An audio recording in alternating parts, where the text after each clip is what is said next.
Well, good morning, everybody, and it's wonderful to see so many people here early on a Sunday morning. It's my great pleasure to introduce our speaker for the Constance Holden Memorial Address, Dr. Alice Dreger. Constance Holden, you may know, before her tragic death a few years ago, was widely recognized as one of the best science journalists we have, and in fact was termed by the APS Observer the Dean of Behavioral Science Writers. Dr. Dreger is an academic historian and sex researcher who obtained her PhD from Indiana University. And on the academic side, she has worked at Michigan State and Northwestern. And on the social side, she's been an activist and patient advocate. Dr. Dreger is the author of a book that you should all read, just came out recently, Galileo's Third Finger. I heartily recommend it to all of you. One theme of the book that is one that I think is sure to resonate with this group is the peaceful coexistence of good science and social activism. Dr. Dreger, thank you so much for coming.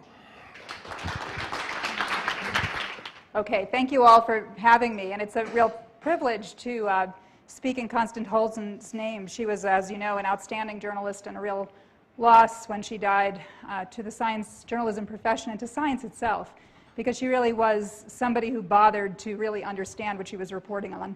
I'll talk some about that today. As a historian of medicine and historian of science, I'm not sure I followed all of your papers that I was listening to the last few days, but I will tell you it's fun to think about how far intelligence research has come since the beginning of history of medicine, when Galen posited that there were 4 humors in the body and the brain was made of phlegm. As you may recall, if you know the humoral theory, in addition to the brain being made of phlegm, so was semen, so was breast milk, so was mucus. So the notion was that if you had too much in one part of the body, you might not have enough in the other. And I remember distinctly in graduate school reading a history of anatomy text which was about a dissection in the Renaissance, and they reported having opened the body of a very lecherous man and finding his cranium largely empty. And I thought about this again, actually, when I was breastfeeding my own son, the Galenic theory of phlegm about the brain and breast milk being related to each other, because I swear that the more breast milk I put into that kid, the more sleep deprived I became, the more stupid I became. I was convinced I was giving him my brain. So today I'm going to draw a little bit from my book, which is actually called Galileo's Middle Finger. I guess Ron couldn't bring himself to say the word middle. He called it Galileo's Third Finger.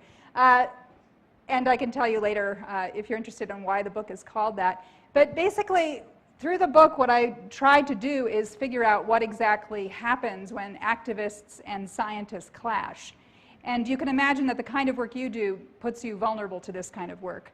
The reason I came to this was with the assistance of Steve Pinker, who spoke last night. And his talk is sort of perfect for what I'm going to tell you about, because he talked about how to write. I'm going to talk about why to write. When I was sort of retiring from intersex activism in 2006, I took on a history of a book controversy, which was the book by J. Michael Bailey from Northwestern University, which was partly about transsexualism. And I thought that that was going to be a he said, she said kind of story, and it turns out that, in fact, what she said was not true. So the activists had come after Bailey and put against him charges that were ethical charges that were false. And when I documented that after a year of research, they came after me. And it was quite a miserable experience. But one bright spot in it was that Steve actually had read the paper and wrote to me, "It's so well written," which I thought was funny as a compliment for somebody on your research. But he offered me an introduction to his agent, and because these people were coming after me so hard, I said, actually, what I would love is a letter for a Guggenheim Fellowship, because I need to shore up my academic credentials as they destroy me online, which is what they were doing.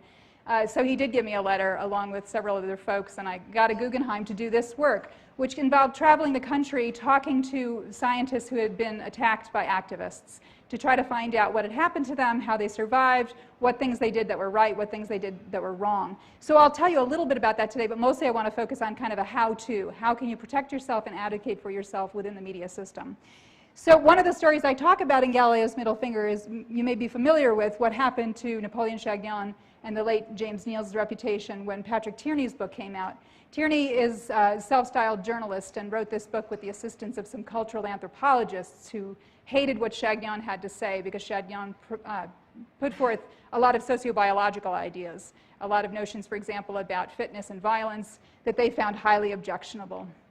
And so this book, among other claims, made the claim in the first version that Neil had come into the field. Neil was a geneticist, a very important geneticist, had come into the field with a vaccine for measles that he knew was a bad vaccine and might cause measles, that in fact the vaccine had caused a measles outbreak, and that when the measles outbreak occurred among the Yanomama people, Neil withheld treatment to see who would live and who would die, that this was a eugenics experiment. In fact, this was entirely false. The vaccine was a good vaccine. Neil was bringing the vaccine into the field because he knew measles was inevitable. And in fact, there's documentation that the measles outbreak occurred before he arrived. And he and the other people in the party, including Chagnon, tried to race ahead and vaccinate ahead. But this became a highly problematic situation in the early 2000s because the American Anthropological Association decided to do essentially a persecution of Chagnon.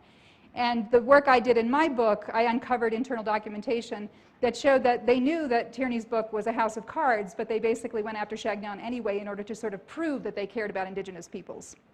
And to have a national, international academic society do this is, to my mind, extremely disturbing. Because academic societies, well, maybe they shouldn't weigh in on politics, should certainly weigh in on the freedom of research and on the accuracy of representations of our colleagues' research. And so this was extremely upsetting. So I talk about these kinds of things in the book, and I just want to tell you really briefly about one of the headlines that emerged from Tierney's book and tell you the kind of damage a problematic news representation can have. This was in The Guardian, and the title was, "Scientist Killed Amazon Indians to Test Race Theory." Now, there's quotation marks, right, meant to say, well, somebody said that, we're not saying that. But of course, most readers, the quotation marks would be meaningless to them. And this basically simply reproduced what Tierney had said with the support of the cultural anthropologists who had assisted him. This article in The Guardian took off, basically painted Neil and Chagnon as eugenicists who had attempted basically a genocide. And so it was extremely damaging. And I'll just tell you a little anecdote of how bad these things can be. Recently, this article, 10 years later, went live again by anti-vaccination people who decided to throw it back out there again and prove that vaccines have been used for things like eugenics and genocide. And it got sent around as if it was not 10 years old. It bloomed all over Facebook all over again, and I was having to write to explain to people. I actually wrote to The Guardian and asked them to retract the piece, but they never answered me, which is pretty typical. So it's really important for the sake of science, but also for the sake of the people out there who are affected by your science, that we try to get journalists to get things right.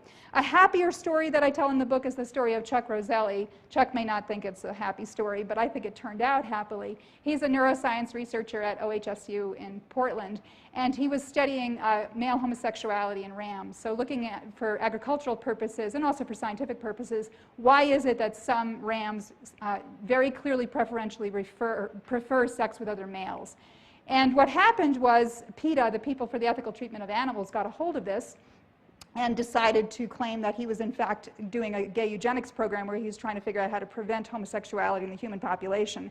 And they convinced the gay and lesbian rights movement that this is in fact what was going on. So you ended up with bizarre headlines like "Scientists Look to Straighten Homosexual Sheep." Martina Navratilova, who is both an animal rights activist and a gay rights activist, came after Roselli sort of personally. It must be very strange to have an international tennis star come after you as a researcher. Roselli's university president got about 20,000 emails calling for his firing. Imagine if today, this was almost 10 years ago now, but imagine if, well, not quite 10 years ago, imagine if today your university professor or your university president got 20,000 emails calling for your firing. So why is this a happy story? Well, the happy story is that Roselli was assigned a media relations person at OHSU, a man named Jim Newman. And Newman was absolutely tireless and relentless in how he fought back. And what he did was set up an auto response to everybody writing that actually provided links to correct information about Roselli's research that Newman had written in plain language. He also then, if anybody further wrote back, engaged them personally. He also, when Roselli became exhausted trying to do all the media that was being asked of him, Jim Newman took over and learned Roselli's research well enough to speak about it on the radio and the television for him so that he was constantly having a personal advocate representative. And he turned the whole thing around. In fact, he got several members of the gay and lesbian rights movement to get angry at PETA for having misrepresented what Roselli's work really was. So it is possible, if you work with good people within your institutions who know how to manage the media, to sometimes have allies within your own institution who will fight really effectively. So my own work, I'll tell you, has been in patient advocacy, and most of my patient advocacy has focused on what happens to people called alternatively, people born with differences of sex development or with intersex, what in the 19th century were called hermaphrodites, people with sex development anomalies. And in my own work, I've tried to defend the rights of those folks in the medical sphere, both as patients but also as research subjects. And a couple years ago, while I was still working on the book, I ended up dealing with a case of research subject abuse. I don't have time to go into it all, but a researcher was using prenatal dexamethasone, so a steroid glucocorticoid, starting in the first trimester with mothers at risk of having a child with congenital adrenal hyperplasia, which has an increased risk of intersex in the females, in the daughters, or I should say the genetic daughters, and was doing a sort of bait and switch. She was telling the parents that this had been found safe and effective while getting NIH funding to find out if it was safe and effective, and using the same families retrospectively to see if it was true that it had been safe. So they were brought into this system, told this was just a clinical intervention, given a glucocorticoid in the first trimester known to cross the placental barrier, meant to cross the placental barrier. As it turns out, the brain studies coming out of this are kind of terrifying, and should have been, in fact, tested in animals first in terms of an animal model, but never was. This was put into practice after an N of 1 trial clinically with no placebo control. There's never been, shockingly, a placebo-controlled trial on this, and it's been used now in thousands and thousands of families. So when I was putting this work out there, I was having to explain, as you can imagine, I just explained to you all what may have run past some of you just because this isn't your field, a lot of highly technical information that required a lot of nuance. And I was working with one reporter at Slate who actually did a really awesome job in terms of laying out what happened. But she was being really careful. That never guarantees you that their editor will be very careful. And you rarely talk to the editor. And so in this case, one of the things we were talking about was that the females are sometimes born with ambiguous genitalia, which means sometimes they're born with a large clitoris. And this was the headline that ended up coming out in Slate. If your baby girl might be born with a small penis. Right, which was incredibly unhelpful, because you could have said if your baby girl might be born with a large clitoris, and then it might seem less sort of sensationalistic and less horrifying. But of course, what person wouldn't have this sort of gut-level reaction, I'll do anything? And this was, in fact, this piece about this prenatal treatment. Like I said, the article itself was really good. The reporter was excellent, did a huge amount of work, really did a great job. But this is part of the reason why I've tended in my own work to try to represent my own work within science journalism to the extent possible. And so, for example, when I then found out that IVF physicians were giving dexamethasone out of the theory it prevents miscarriage, with, by the way, absolutely no evidence it does, all the same risks as in this other population, I ended up writing, for example, a piece for The Atlantic, which was much less annoying in terms of the headline, IVF on steroids, the dangerous off-label use of dex during pregnancy. So I realize a lot of you are not going to become science journalists, but I want to encourage you to recognize that when you're working with journalists, there's a high risk factor, and yet not working with them also has a high risk factor, because they may miss your work, as Steve talked about yesterday, they may misrepresent your work, or they may show one side but not the side that you've actually done the research on. So it's really important to work with science journalists. And in this work, I've ended up being on both sides, so I'm able to be a kind of translator. I'm sympathetic to journalists, good journalists, and I'm sympathetic to good researchers. And it is in my interest to try to get you to understand each other. So that's pretty much what the rest of this talk will be about, is how to understand each other. So first I'm going to talk about how science journalism has changed in the last, say, 40 years. And that relates to more generally how journalism has changed. Science journalism isn't special in that way. Secondly, trying to help you understand the reality that science journalists face. And finally, the biggest part of this talk, how you can protect and advocate for yourself within media. Okay, so first, how science journalism has changed.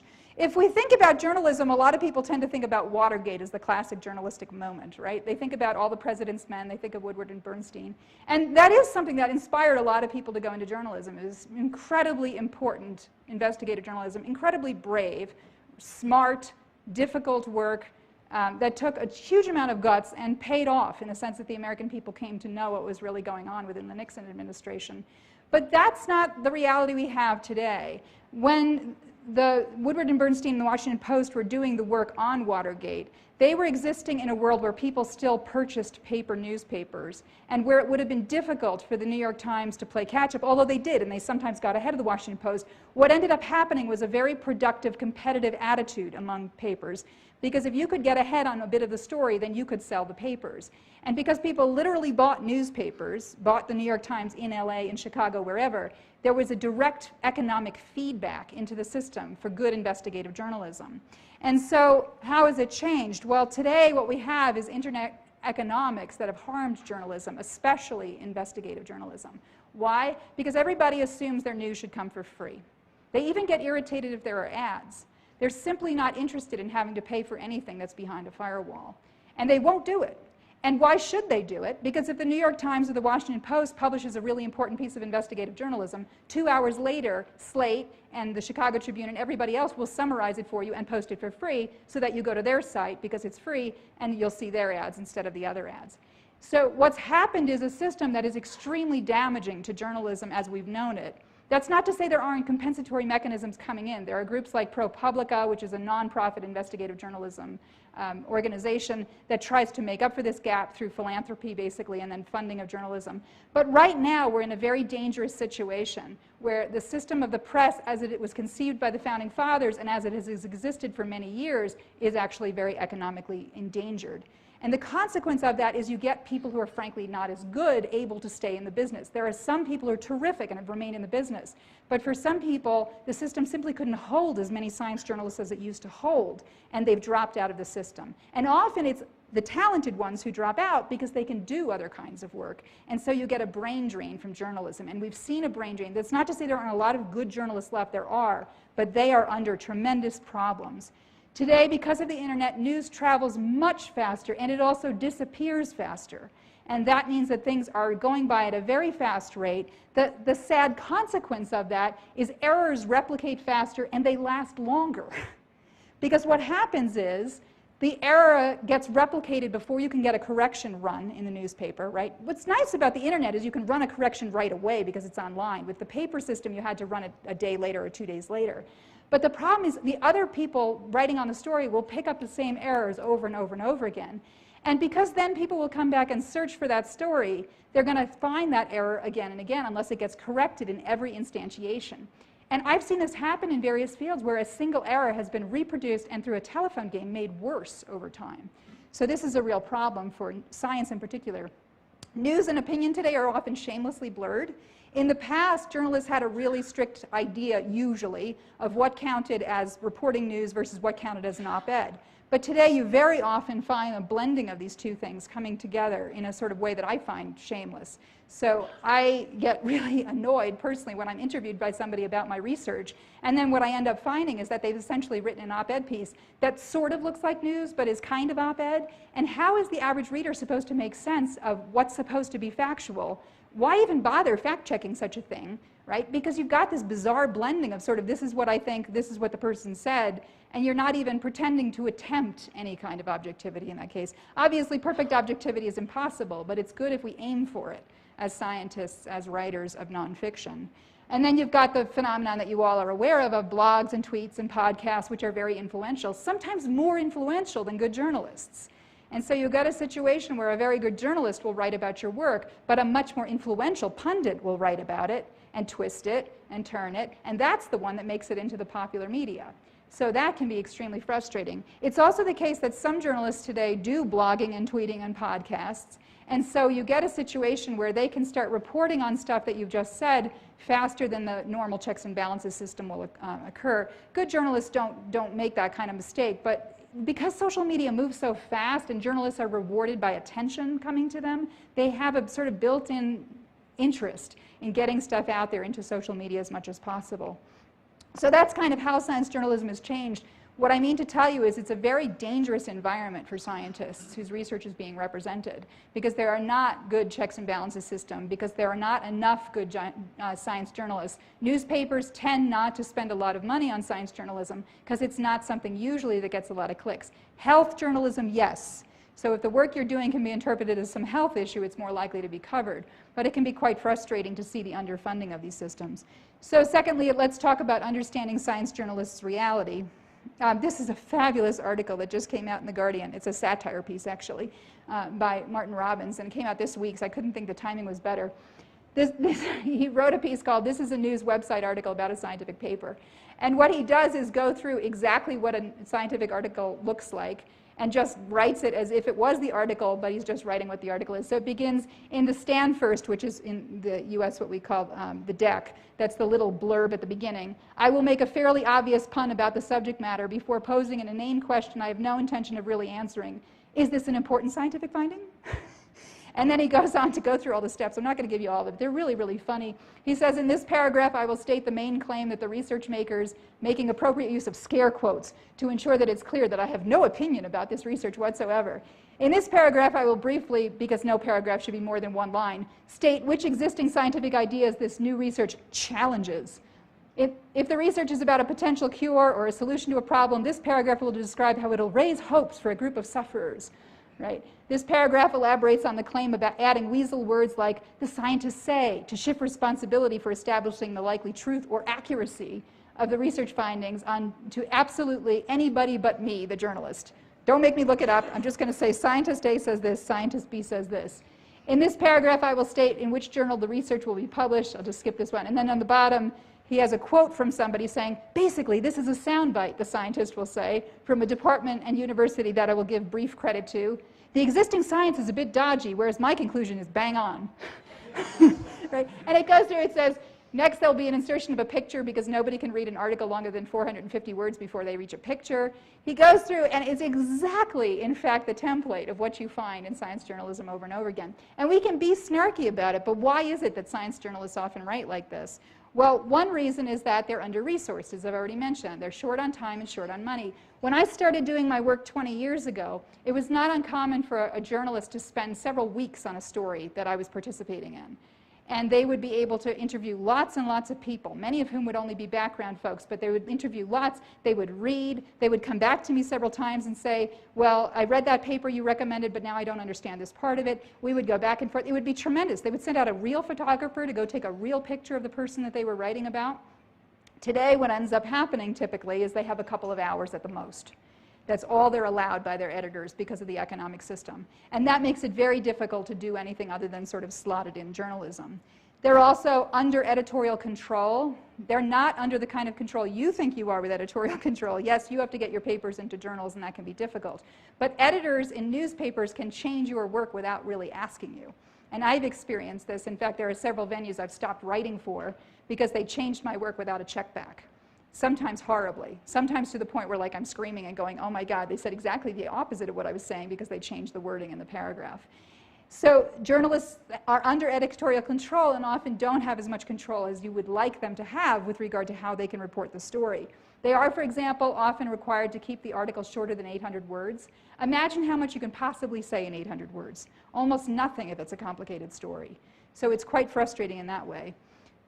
In journalism, readbacks are considered a no-no. What a readback is if you talk to somebody and you ask them to call you back and read to you the part that they're going to quote to make sure that they actually got it right, that they're not truncating it in a way that deceives somebody as to what you were actually saying. The reason this comes is because of an idea of objectivity where you're not supposed to cooperate with the source. And a readback by some journalists is considered cooperating with the source because you're telling them how you're going to use their work. And so they often will tell you that they won't give you readbacks, and I'll tell you what to do in that circumstance. Then there's the balance fetish that you probably know about, right? The idea that if we talk about this, we have to talk about somebody who thinks it's wrong. And this is how you end up with idiotic articles for many years. It finally stopped on evolution. When anybody talked about evolution, a creationist had to be quoted. When anybody talked about vaccines, an anti-vaccine person would have to be quoted. When anybody talked about climate science, you had to have somebody being skeptical that the climate was changing. And so you still find occasionally, although not among the best journalists, this sort of balance fetish. That is the idea that we have to always have an opposing voice, even if the opposing voice is 1 out of 10,000, and most of the scientists, in fact, agree on something. And then today, for journalists, what is rewarded is clicks, not accuracy or subtlety per se. A journalist may get in trouble with his or her editor if they are inaccurate and a source complains. So they may get in trouble. But that's rare that a source bothers to complain, and rare that the editor even responds to you if you do make a complaint. What they get rewarded on is how many times people clicked on the article. Well, think to yourself, what's going to drive them, right, in terms of that? What's going to drive them is sexy quotes, sexy topics, the sort of thing that creates controversy, using a big name. So they'll go to the same big names over and over and over again, right? Because if you go to Art Kaplan in bioethics, or you go to, say, Richard Dawkins in evolution, or whomever it is, you're going to get clicks automatically because it mentions somebody people know. It's kind of celebrity science in that way, and it's problematic, as we all know, for research. So we've talked about how science journalism has changed, understanding science journalist reality. Now I'm going to give you the real take-home message, which is the big part of the talk. How can you protect and advocate for yourself? Just to start off, I want to, tell you the story of Galileo's middle finger and how he did it wrong. Galileo did not do media relations correctly, and he paid for it. You may know that when Galileo died, he was out of favor with the church. The church had decided he was wrong, and he was actually put under house arrest. He was at risk for torture, actually, and at risk for even more. His contemporary Giordano Bruno was actually burned at the stake for putting forth dangerous ideas, or so perceived dangerous ideas about the universe. So Galileo was really in a bad situation. When he died, he was buried in a very plain grave because he was a sort of a nobody. Or no, he was not a nobody by any means, but what he was out of favor. And 100 years later, the people who were thinking about science and the folks in Italy all recognized that, in fact, he was right. He was a genius. He was a national hero. He was a scientific hero. And so they ended up moving him to a much fancier grave in the cathedral, the Basilica di Santa Croce. And when they did that, one of his devotees chopped off several of his fingers to sort of make relics out of them. This may sound bizarre, but this is what you did with saints, and Galileo was famous, and so you would keep body parts of people, believe it or not, as sort of wonderful things. So this particular devotee put it into this glass jar and put it on a beautiful alabaster plinth and had this wonderful saying put around it about how he was such a genius and pointed to the skies. Well, when I came upon this in graduate school, this cracked me up completely because, of course, I knew the story of Galileo, and the idea that what would be left of him is him flipping the universe a bird eternally struck me as the ultimate story of the scientist who was right, but only after his death found out to be right. This is not what you want. He got a very nice tomb out of it, but what you want is not, in fact, 100 years after your death to be understood and vindicated. What you want is actually during your lifetime, during real time, to be understood. So what can you do to protect yourself in that way? Well, you can avoid the sorts of things Galileo did, which was sort of bait your enemies if they're extremely powerful, but also try to think about representation. So let's talk some about how to protect yourself without giving up your integrity, because I'm not interested in asking you to give up your integrity in order to avoid risk. In fact, I want to make clear, I want you to keep doing risky, dangerous work. I think it's incredibly important for science, but also for democracy, if we're going to have social policy that actually is sustainable and functions and doesn't waste money and doesn't hurt people, it requires science. It requires evidence-based approaches to the world that actually tell us what is true. You cannot build a good 20-story building if you don't know the reality of engineering, right? If you don't know the reality of the soil, the reality of the steel that you're using. The same is true in social policy, that we cannot have good, sensible, economically sensible, and sustainable and safe public policy if what it's based on is bad science. So I think it's important that you do risky work for your own sake, because I think risky work is good for humanity, but it's also very specifically important in a democracy like our own. So first of all, I'm going to say, as I would in medicine were I a physician, that to protect yourself from a disease, you should begin by knowing your risk factors. And these are the risk factors for scientists, I would say, having studied how they get in trouble, when they get in trouble. And you'll recognize some of these, I'm afraid. I should say before I give you this list, if this was the list of being at risk for cancer, you would all be very depressed at the end of this. Study humans, especially identity issues. So if you're studying human population, but particularly if you're studying anything that people interpret as being a claim about their identity, you're going to have a much harder time in terms of people pushing back at you. Study sexuality, sex, gender, race, or any other hot button issue. I would add intelligence into that, especially when it intersects with these other things. You're going to end up attracting more anger. If you fail to fit into simple polarized camps, so one of the things that journalists will tell me sometimes, it drives me up the wall, is we're working on the following 6 domains. Does any of your research fit into this domain? So we're working on climate science, and we're working on cancer, and working on this. And even if you have a really important story and it doesn't fit into those domains that the editors are interested in covering right now, you're not going to get covered. But worse than that is when they're covering you because it is a domain they cover, but they've decided that there's two sides of this debate, and you don't fit into it. You're going to be fit into one of the two of them. And I document this in my book about how it is that various scientists who were saying a third way of something got slotted into the evil way because the third way was too hard to comprehend. And so people get slotted into, for example, you're either pro-civil rights or you're racist. And there's two very simplistic approaches to that. And if you're talking about race at all, you must fit into one of those camps, and your research must be saying that it must be revealing about you that you were either one or the other. It must reveal that about you. So that can be very frustrating. Now again, to credit journalists and editors, the reason they focus on particular domains and track stories along particular ways is because that can be a strength for them. It can be a strength of bringing it to their reader, but it can really drive you crazy if you don't fit into those categories. If you lack oppressed identity cards, by that I mean if you can't hold up a card saying you're a woman, you're an LGBT person, you're a person of color, you're a disabled person, whatever it is, if you lack those cards, people will say you're more likely to be evil. I think this is a stupid way to face the world personally, but I've seen it happen over and over and over again. So it's the way scientists get judged, and it's something to be aware of.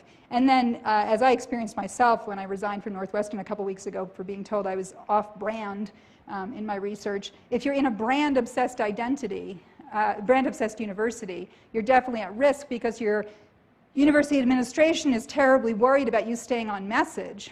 And to my mind, academic freedom is exactly the opposite of a brand. Brands are all about staying on message. Academic freedom is about the right to be completely off message. But if you find yourself in an institution, maybe not even a university, in my case, partly a problem with being within a hospital medical school, you can definitely end up in this problem where they think that you are too dangerous, and they will make remarkable moves. In my case, literal censorship, published work that was withdrawn by my dean against my will because he was afraid of offending the hospital brand. So how can you protect and advocate for yourself? The first thing is check your work. I cannot emphasize this enough. Researchers the world over, not just in the sciences, are lazy about checking their work. And this appalls me. I know why we do it. It's because we're moving fast. Everything's moving faster. But it's also because we're not trained in graduate school how to check our work. I had to train myself on how to do specific fact-checking. I do line by line by line fact-checking of my own work, even if I think it's true. Even if I'm writing that the Declaration of Independence was signed in 1776, I look it up one more time before I publish, because I check everything I'm publishing. If it's something like this book or a major research article, if you don't check your work, that makes it very possible for people to see you as a lousy researcher. If it's so bad that you end up with something like corrections and retractions, you can imagine how much it's going to undermine your work, even if your work is pretty good. So please consider seriously checking your work before you publish it. Don't expect your reviewers to do that. Do it yourself and train your graduate students how to do it.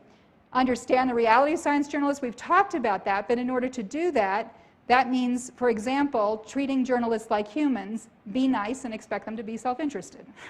See them as human. Be polite to them. Learn their name. When they call, use their name. Send a thank you note afterwards saying, thanks for interviewing me today. Let me know if you have any follow-up questions. If they do a good job on the article, send them a note saying, that was really great. I'm sharing it with people in my field. Reward them, gently punish them when they do things wrong, and expect them, in fact, to have self-interest. If you're very nasty to them, they will be nasty back to you much of the time.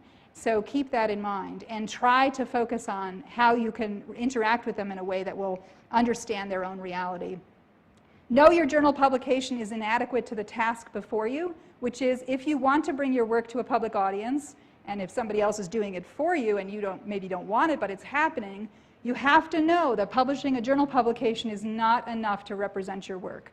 And so one of the things I do, for example, in my own work is do media advisories on my own website. And what I do is create FAQs. If there's a big hot story coming and I know I'm going to get called, or it's likely I'm going to get called, or I've got a big paper coming out and I think I'm likely to be called, what I do is create a very clear FAQ. And this is incredibly useful. I'll just give you one example, one that I did when sex verification in sports was big a few years ago, and it came back around actually, and I had to update it. But basically things like, why shouldn't you use the word hermaphrodite? What are examples of these conditions? How can somebody be raised as a girl but turn out to have testes? These kinds of questions where I'm saying in plain language. The reason I do this is most journalists are only going to call me for a few minutes. And they're not going to understand a lot of what I'm saying because it's going to go by fast, especially if it's an esoteric field like intersex. I mean, it's really pretty hard to explain it. So what I do is create these FAQs. I did this for my resignation too, for example. Why did you resign? Where is your resignation letter? What is the information about where I can see the thing that was censored? How did your university respond? I put it all out there so that journalists can actually get it right. And then I update it as stories go out there if I see an error beginning to happen. So for example, one of the errors with my resignation news was that one journalist said the dean was interested in censoring part of this article. That wasn't true. It was the whole article he wanted to censor. So I put up a media advisory, journalists please note, there's been an error in the reporting and please get this right. And when you do this, this makes it a lot easier for journalists to be prepared when they call you to ask you something more interesting. It also means that without having to call you again, they can go back and check and make sure they got something right. It also sometimes means if you're in a media frenzy, you'll actually have reporters accurately report your stuff without ever calling you. This happened to me with the sex verification thing. When this was a big, hot, this comes around every 2 years or so, but when it was big and hot because of Castor Semenya, what happened was somebody called me and said, I really like that piece in USA Today that quoted you. And I said, I didn't talk to USA Today this week. Like, what's that? And so I looked, and in fact, USA Today had specifically quoted my blog, my FAQ. And they got it right because they quoted it. So this is a very important thing to do. And if you're not sure how to write plainly about your own work, try to find somebody who can assist you in doing this because it's incredibly useful. It also forces you to sort of get down to sound bites and put in plain language what it is you really want them to understand about your work.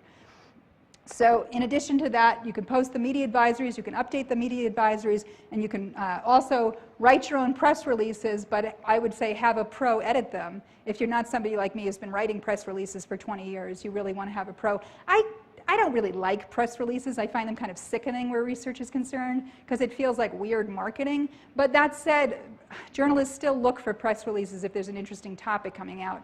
And so within your own institutions, chances are there are public relations people who can assist you in doing these. And working with them is very useful because going back and forth, you do again have to figure out how do I say what I really need to say? What's the main point I want to make? And how do I say it in a way that I won't be misunderstood? Working back and forth iteratively on a press release draft will help you get to that sentence, get to those 2 lines that will help you be accurately represented. Get real media training. At most of your institutions, you'll have PR people who actually can give you media training. What is media training? Well, go and ask them and they'll show you. I did it 20 years ago. It made a huge difference for me because I was doing lots and lots of media and I still do lots of television. I do lots of radio. What it basically is a way to help you understand the way the interview is going to go and helps you practice. To this, well, until I resigned, until a month ago, it was still the case that if a big story was coming out, I asked one particular person in Northwestern Media Relations who I got along with very well to sometimes get on the phone with me and do a practice interview. And she would ask me the questions and I would start answering and I'd say, no, that wasn't good, and I'd do it again. And we'd do it back and forth and back and forth. By the time a real journalist called me, I was ready, and almost invariably she had nailed what questions they were going to ask me. She understood what questions they were going to be asking. So that was incredibly useful to me, and it meant that I was on when the journalist called, and it wasn't that the first 3 interviews were practice, because the first 3 interviews could be disastrous by the time you get to the 4th. If you're talking to a journalist on the phone, ask for a readback while you're on the phone. They'll almost never do it later, but they will frequently be willing to do it while you're on the phone. So they'll say to you, this is what you said, and you can then sometimes say, no, no, no, I meant this, and please get it this way because I don't want to be inaccurate. And so you can do that with many of them, and many of them will allow you to do that. You can also ask to answer questions by email. If you're nervous about talking to a particular reporter, one of the things you can do is say, I'm really frantic right now because there's a lot of attention on this. Would you mind sending me 5 questions and I'll be happy to answer them? And then don't answer them hugely longly, right? Answer them clearly and briefly to make sure that the main thing you want to get across is going to get across. How else can you protect and advocate for yourself? Specifically speak to the naturalistic fallacy. You all know what it is? Philosophers call it this. It is the belief that people have that when you describe what is, you're saying what ought to be. So if, for example, in intelligence research, you say you were to say that breastfeeding turns out to lower IQ by 10 points. People would think you're saying that means you shouldn't breastfeed, right? Because what is what ought to be. In your work, I would say very specifically say to journalists, I'm describing what is. I'm not proposing a social policy based on this. I'm not saying we should take what I found and change the whole system. I'm saying I found something descriptively interesting that could have policy implications, but I'm describing something. Try very specifically to get them away from the naturalistic fallacy where they think that what it is you're saying in terms of describing the world is you saying this is how I believe the world should be. So for example, if you say people in poverty have lower intelligence, they may be thinking you're saying people in poverty should not be respected because they have lower intelligence, right? What you want to do is make very clear you're doing a descriptive kind of work and you're not saying you're advocating for that being the way the world should work. So speak very specifically to that. Ask for corrections if they are important in an article. Don't annoy journalists by needling them with little tiny corrections, but if there is an important correction to be made, hop on right away and tell them how to correct it. Don't just say, you got this wrong, there's this and this and this and this. Say, you wrote it this way, an accurate way to say it would be this way. And they're much more likely, in fact, then to hop on and do the correction. Follow up with thanks when journalists do a good job, or even if they do a mediocre job, because it helps them understand when they're doing good, but it also helps build a relationship. And speaking to that, maintain relationships with journalists, because then when something comes out, if they call you, you have something of a relationship already existing. And you all know about the issue of why having a relationship ends up getting you a better representation on the other end. So it is important, for example, to me, when I'm working with lots of good science journalists, to feed them interesting work by other people if I think it's up their alley.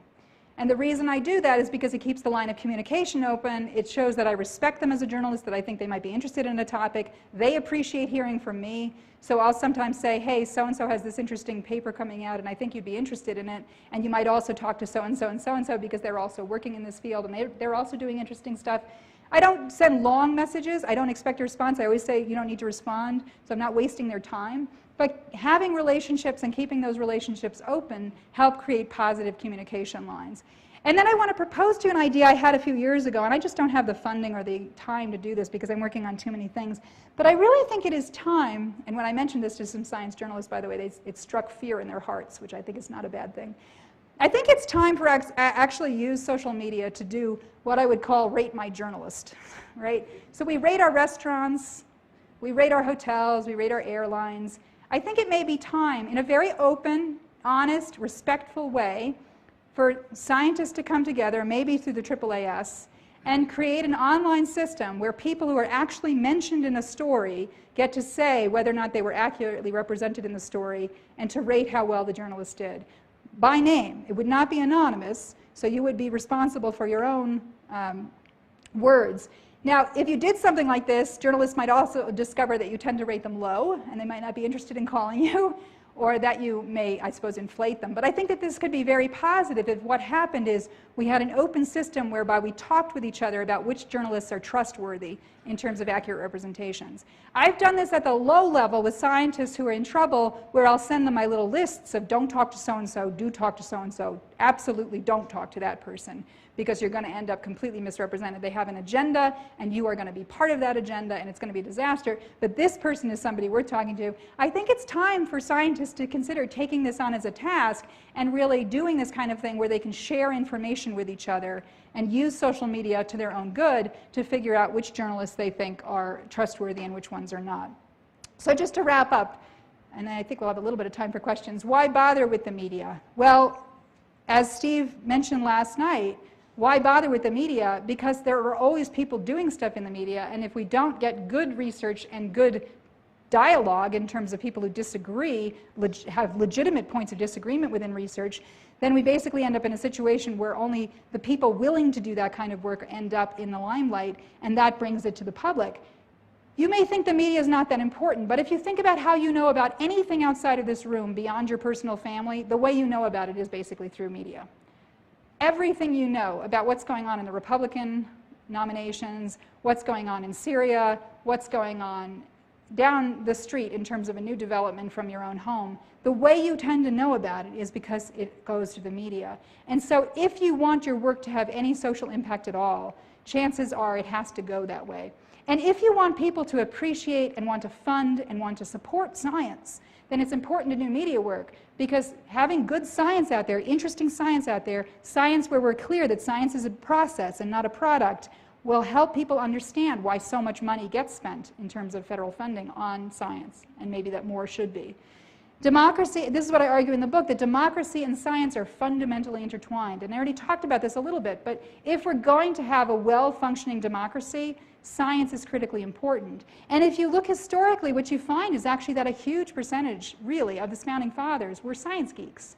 They were interested in the universe. They were interested in plants. They were interested in animals. They were interested in reproduction. They were science geeks. Why?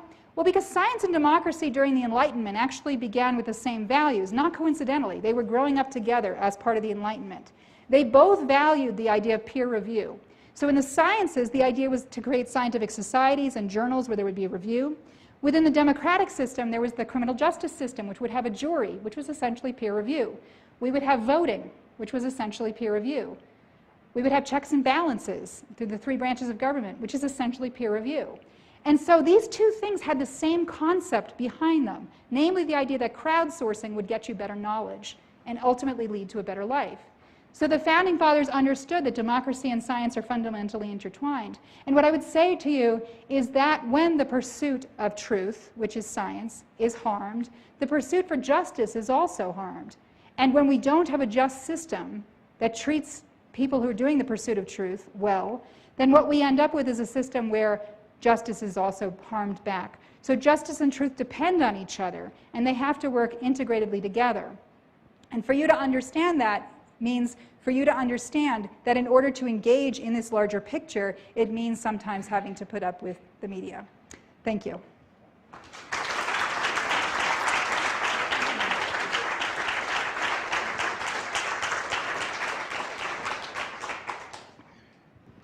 That was incredibly helpful. Lots Thank of you. practical advice,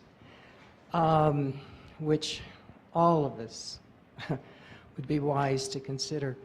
My question is this. You focused on how to represent your own research, your particular publication perhaps, or your record. What about, as in intelligence and other fields, there is sort of a backlog of what my colleague Robert Gordon calls falsisms.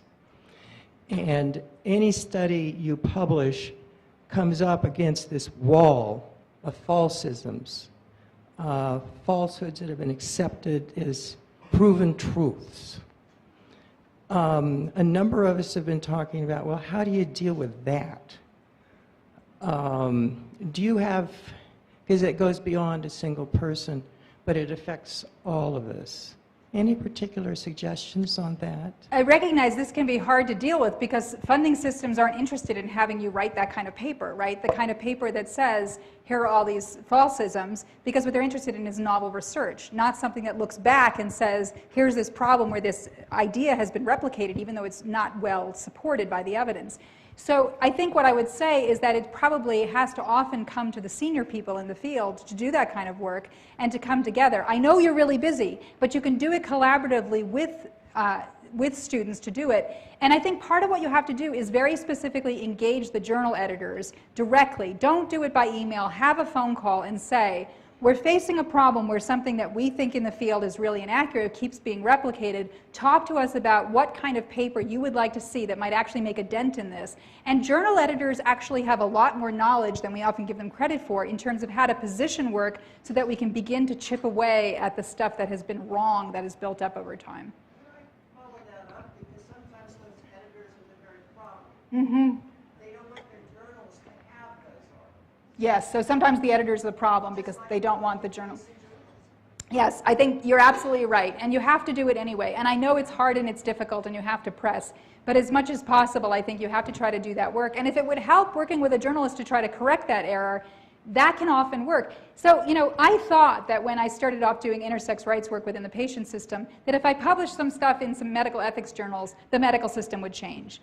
And then I thought, no, I have to publish it in the medical journals, and that will change. No, you know what changed it? Going on NBC, going on Oprah, that is what started to change it. Because people who are scientists and physicians and policymakers, they're getting their information from the media. They're not reading that much in terms of the actual literature within the sciences. And so as a consequence, sometimes what you have to do if there's a really big error is try as much as possible to go high up and tackle it on every level you possibly can. But I know it can be really difficult. Within history of medicine, for example, there are some myths within the history of medicine that we fight over and over. For example, the myth that the reason the cholera epidemic ended was because John Snow took the handle off the pump. The epidemic, in fact, had already started to abate before he took the handle off the pump. Snow was right, but the story is wrong. And yet it is so difficult sometimes when a wrong story or wrong idea is out there, and all you can do is push and push and push. And I know it's frustrating. That's part of being a scholar. Thank you again. It seems to me that journalists are used to talking to people like politicians and celebrities who are very extroverted and used to just throwing things out there, where in the research community we trend a little more introverted and reflective. How can we politely ask them to give us time to reflect when they're talking with us, or to send us an email with questions and so forth?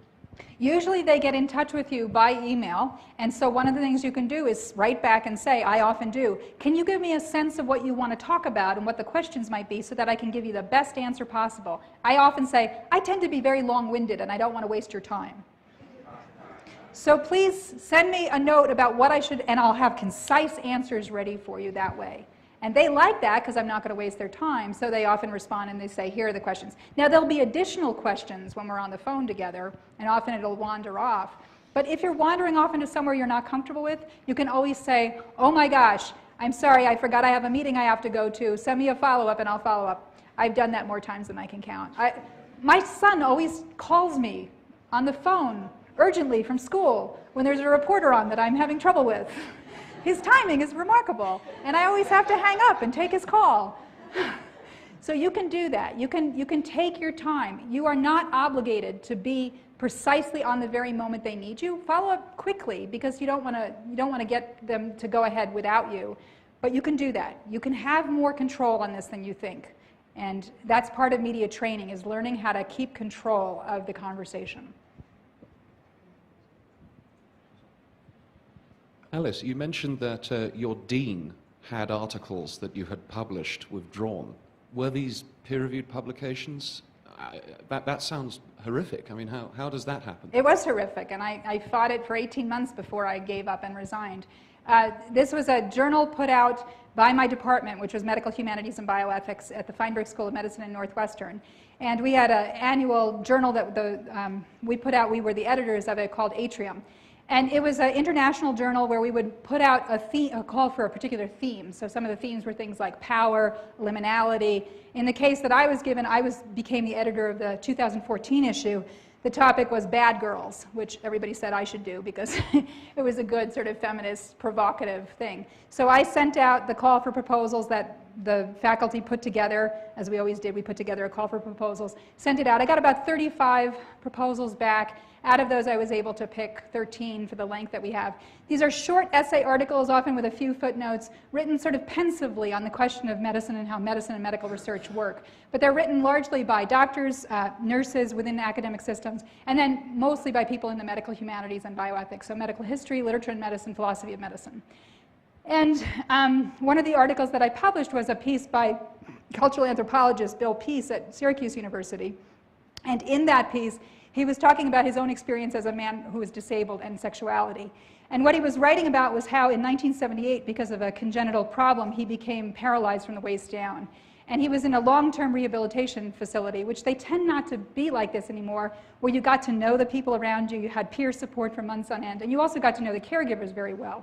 And the doctor, he was 18 years old, newly spinal cord injured. He didn't know if he could have a sex life. And the doctors refused to answer his questions or couldn't answer his questions. And he was very anxious about this.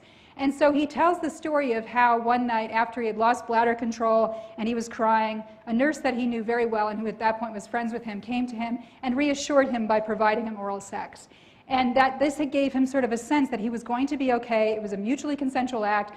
And Bill was not advocating we should do this in hospitals today. He referred to this period as the Wild West of rehabilitation medicine. It was the sexual revolution. People were doing a lot of drugs. It really was the Wild West. But what he was trying to raise the question about was, why is it still today we don't adequately address the questions that newly injured people have about their sexual lives? So this was published along with a lot of other hot stuff. I had a piece on transgenderism in Samoa. I had several pieces on abortion. I had one piece about how women who don't want to be caregivers, which is a very culturally disruptive concept, that a woman doesn't want to be a caregiver to her mother or to her children. I had pieces on women with disability and their sexuality being denied to them. And so when the deans, this went out, 3,000 copies, high gloss, lovely production we do, and it also went up online. And when the dean saw it, he got so upset with Bill Peace's article, he gave an order to pull it. Now, he couldn't pull back the paper copies, but he could give the order to take offline what Bill had published, and they did that. And what had happened, the backdrop of this, is about a year and a half earlier, our medical school signed a branding agreement with the hospital and basically sold the medical school, for the large part, to the hospital. And so rather than being clearly a normal part of a university, we got subsumed under a hospital corporation that proceeded to have all sorts of new rules about budgeting and what we were allowed to say and what our brand was and which color purple we're supposed to use and all of the rest of it. And so the dean did this, and I was astonished. I was finishing a book on academic freedom, right? I was like, this is bizarre. I thought Penguin was pulling a publicity stunt on me, actually. It was so bizarre. And so I thought it would end, and people said, stay quiet, Alice, don't freak out, like, we'll fix it. And for months they tried, and one of my other colleagues ended up resigning over it in December. Christy Kirshner, who's a physician who does rehabilitation medicine, resigned over the same thing. I went back into the dean's office angry. I said, look, I have a book that is coming out in March. It is blurbed by Steven Pinker, Jared Diamond, E.O. Wilson, Dan Savage, Elizabeth Lofton. This is going to be a big book. And it's about academic freedom. And I'm not good at being a hypocrite, and I'm really bad at keeping my mouth shut. I've kept my mouth shut for months. Put it back. And they said, congratulations on your book. And that was it. So months later, I met with Provost, and I said, put it back. Don't put me in this position. And they didn't. And so finally, a month later, in May of this year, Bill Peace and I said, we've had it. This was 15 months into the censorship. We said, we've had it. We're going public. And they said, OK, put it back. So I said, you know, Galileo's middle finger to you, and went public anyway. And then continued to try, and they did not put it back. And I told my provost, I need a clear statement from you saying you understand censorship occurred and you're guaranteeing me it won't happen again, or I can't work at this university, because the work I do is so high risk. People have always gotten upset about my work. I have so many people angry at me. My husband has a list that if I get killed, which people they should check. But it's so long, it would take the entire police academy. I mean, it's ridiculous, right? They wouldn't do that. So on August 24th, I sent in my resignation effective September 1st. And now I don't work at a university. People ask me, what am I doing? I'm doing all the same work. I'm here, right? I'm doing all the same work. I just don't work for a university. And by the way, I should mention, I gave up full-time work years ago because I was doing patient advocacy, mainstream writing, and also raising a kid. And so in 2004, I gave up tenure and decided to go part-time. And my job at Northwestern was 20%. But I was a full professor with a Guggenheim Fellowship. Most people thought I was 100%, but I wasn't. So I've lost that 20% income, which I make up in other ways. I've lost the university affiliation, which was a prestigious affiliation, but I think I've made it so that it's not such a prestigious affiliation anymore.